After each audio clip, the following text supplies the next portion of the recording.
Hi, and welcome to MOC On Demand tutorial section. So these tutorials are built as video demonstrations that explain how to use the course player and its associated features. In the first tutorial, you will learn about the overall course structure and understand the various content components. In the second tutorial, you will learn how to use the course video player and navigate through the course. In the next tutorial, we'll take a closer look at the hands-on lab component and ways to make the most out of your lab experience. Next, you will learn about knowledge checks and assessments, and finally, we'll take a look at the support section before signing out of the course and closing the session. So thanks for taking the time to watch these tutorial videos, and thank you for choosing MOC On Demand.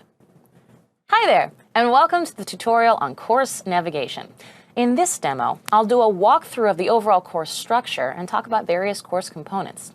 So let me begin by saying that MOC On Demand is a product that is self-paced. It's an online training experience that includes video, hands-on labs, demo exercises, knowledge checks, and assessments. So you'll experience the content components through an on-demand course player. So let's get started. I'll begin by doing a walkthrough of the course player interface. We'll wait while it loads. And we'll pause this too, even though she looks like a very nice lady. This is the course player interface. It contains the following elements. On the top left of the page, in this black bar right here, you can access your courses page. We'll press this and it brings you back to the courses page that shows all of the courses that you have purchased. Now, it provides access to every course, but right now we've only got one, so we'll go into that. Now, on the top left, you will see the course's title information right up here. Course level and published date is also listed as well. Now let's move to the top right section. Okay, here you can access your account and profile settings, sign in, sign out link, and course progress bar. Right there. So let's move to the main stage area. That's this area. And like the name suggests, it's used to display all the content components in the course, like videos, demos, or simulations, lab steps, assessments, knowledge checks, or open a PDF, Word, Excel, or PowerPoint course document. Now, let's move to course navigation. On the right side is the main navigation section right here. This provides three tabs. The first tab is the Course Information tab, that I tab. This provides a high-level overview of the course and any prerequisites associated with the course.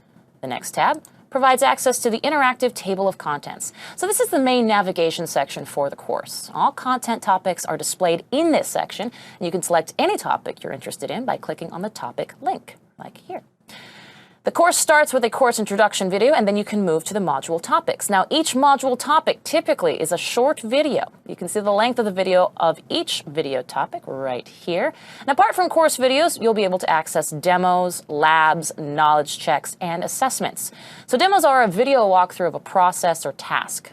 Labs are detailed exercises that use practice files and offer a more hands-on experience with the lesson material. And knowledge checks are a short quiz testing what you've learned in the lessons. Assessments test your knowledge of the course. So you can expand or collapse the module level. Take a look at here. We can expand or collapse. You can click the plus signs to expand or each module, or you can click the Show All link here to expand all right here.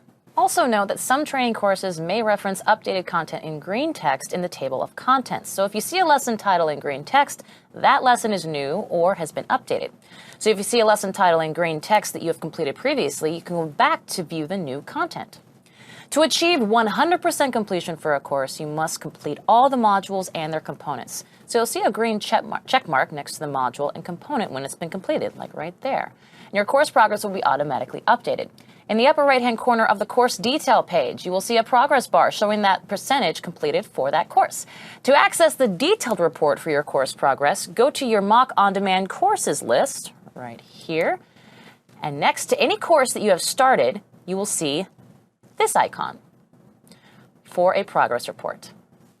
Click the icon to see the current progress report for that course, including which of the modules and their learning resources you have completed and the dates that you started and finished them. So here's also a quick tip. You can print this progress report as a transcript of your current progress or course completion by pressing that print icon right there. So there you have it. We just did a walkthrough of the course and its content components. So thank you for taking the time to watch this tutorial, and thanks for choosing MOC On Demand. Hey there, and welcome to your Labs Online tutorial. In this tutorial, we are going to show you some of the basic information on how to use Microsoft Labs Online, or MLOs. That's part of your mock on demand. So MLO is a simple, easy-to-use, browser-based way to do the hands-on labs. So if you need more detailed information about how to use the MLO, or you want to find out about things like browser compatibility, optimal display resolution, etc., you can check the user guide, which you can access from inside the labs. And we'll show you that in just a moment. One more thing. MLOs are designed to work with laptops or desktop computers. So you can use a tablet to take the course, but that form factor is not ideal for doing the labs. So let's get started. And you do that by simply clicking the Launch Lab button. Now, when you do that, this new browser tab will open, and next you'll be asked for permission to pass your information to the lab hosting platform. Now, don't worry, this is only used so that we can prove that you are, in fact, having permission to take the lab. Okay. Now, the next thing you'll see is the lab launching, and the estimated time will be before the lab is ready to use. So most labs launch in 30 seconds to a minute. Bigger, more complicated labs take up to 2 minutes to launch. Now, while the lab environment is being provisioned, we suggest taking the time to read the lab instructions and familiarize yourself with key information, concepts, and what you'll be doing during the lab. Now, the first section provides the high-level tasks for applying the concepts that were covered in the course. The detailed lab answer key, located in the final section, provides the detailed step-by-step instructions. Those are very, very important. Okay, we're launching the lab. There we go. Now that the lab environment is running, let's do ourselves a quick tour. So the main area of the lab view has the actual VM, or the virtual machine environment. This is the computer screen you'll be working on. It displays the desktop of each of the computers in the lab. At the top of the left-hand side, you will see the course information right here. For the lab you're using, along with the instance ID. Now, this instance ID is very important. It's going to be the unique number used to identify your lab session in case you have any technical issues. That's a great reference point to use. Moving across the top right, you will come to the selector for the virtual machines. Now, follow the instructions in the course to determine which VM you should be using. Again, that will be listed very obviously right in those instructions. Next is the Actions dropdown. Now, this contains functions you may use to interact with the VM, such as sending Control-Alt-Delete. You can see right there. Now, to the far right is the End Lab button. Use this when you've completed the lab and are ready to move on. So it's important to note that once you end the lab, all of your work will be lost. So if at any time you get stuck or need to reset the virtual environment, you can simply press that End Lab button and relaunch the module. Now, on the top right, in the blue bar, you will find a connectivity indicator showing the speed of your internet connection to the lab environment. You can click this drop-down arrow to see the actual speed. Let's try it now and refresh. Excellent. And you can actually press refresh like I did, or re-ping to look at the refresh server. Lastly, at the far right of the blue bar is the Files drop-down, which gives you access to the user guide we mentioned before. Right there is user guide. Now, this is the detailed documentation of all the features and functionality of MLO. Now, depending on your workspace, you may want to take the lab environment to full screen. Get rid of some of the controls so you have lots of space to work in. Make sure it's nice and focused. To do that, simply click the blue up arrow at the top and middle of the lab viewer. When you're ready to see the controls again, just click that down arrow. Bam. The last thing we like to call out is the support link at the bottom of the page. Now, in it, you will find FAQs as well as the Contact Us link, which provides access to the MLO technical support team. Okay, so this is a great time to remind you that most of the issues users encounter occur when the lab steps are not followed correctly. So make sure you review all the information in the high-level lab scenario, as well as each lab answer key before contacting support. So a technical issue might be the lab desktop failing to show, but that rarely happens, so take the time to double-check the lab steps before contacting support. Okay, well, that's it. MLOs are really that simple. The only thing left to do is to follow the lab steps in your course and do a lab. So thanks for taking the time to watch this video, and thank you for choosing Mock On Demand. Hi there. In this tutorial, I'll dive deeper into various ways to access course content, and will demonstrate features of the course player that allow you to make the most out of each course. So let me start by showing you how to play course videos. To begin, I'll click this second tab in the navigation pane to display the interactive table of contents for this course.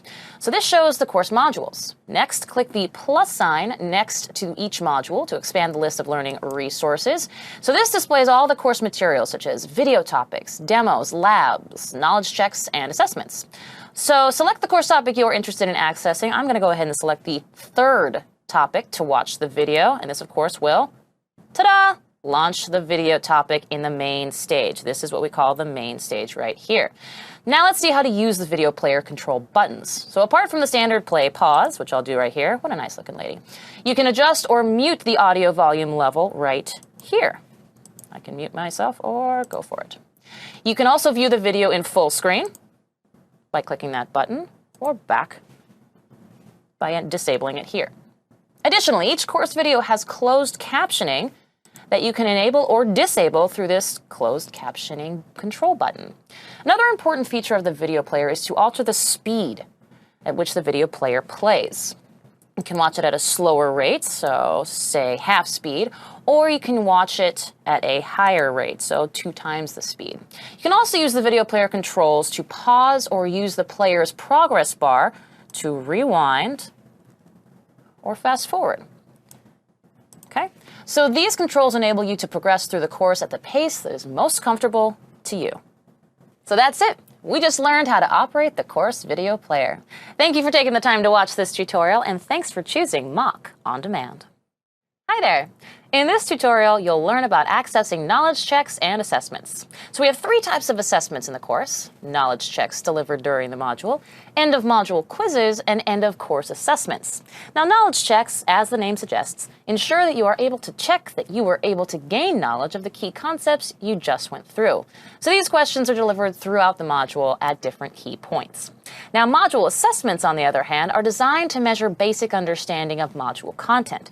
These are delivered at the end of each module as a bunch of questions. So let's take a look at Module 1 assessments.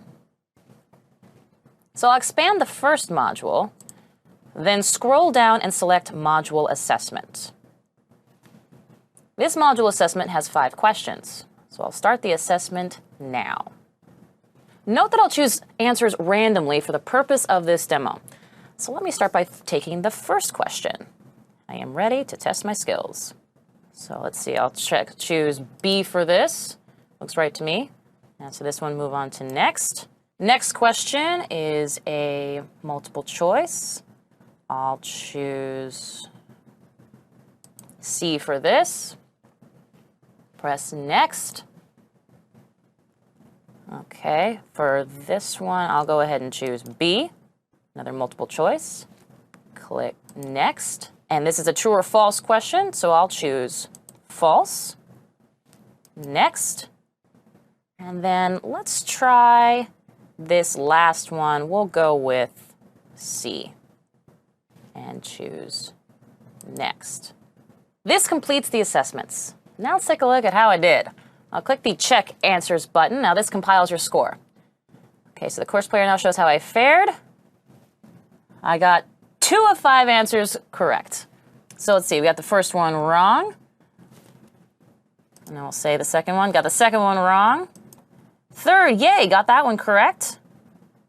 Moving on to 4. 4 was also correct.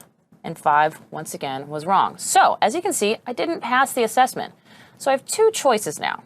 Take the assessment again, as you can see here, or brush up on a few topics by going through the module videos once more before coming back and taking this assessment once more.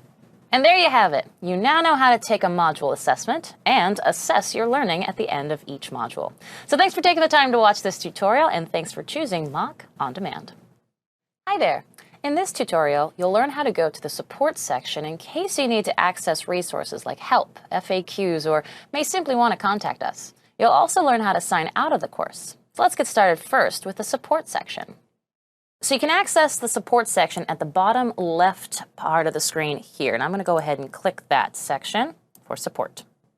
This displays the help page that shows most of the frequently asked questions, such as system requirements, how to navigate the course player, creating a profile, access and security, among others. Next link, the FAQ section right here. Now, this displays an additional set of questions that you can go through, and if you need any help with these topics. So if you don't see a question that you are seeking an answer for, you can always write to us by accessing the Contact Us section right here. And that'll go ahead and launch the Contact Us page for Microsoft Learning. Okay, so that completes the support section. Now let's take a look at the final step, signing out of the course. As a best practice, always sign out when you have completed the course material to prevent any other users of the same computer from accessing your account. Okay, so let's see this. Now to sign out, simply click your name on the upper right-hand corner of the screen. For us, it's MOC On Demand Tutorial. Then click Sign Out. Clicking Sign Out closes your current session and signs you out of the system. There you have it. You now know how to access the support section and sign out of the course. So thank you for taking the time to watch this tutorial, and thanks for choosing MOC On Demand.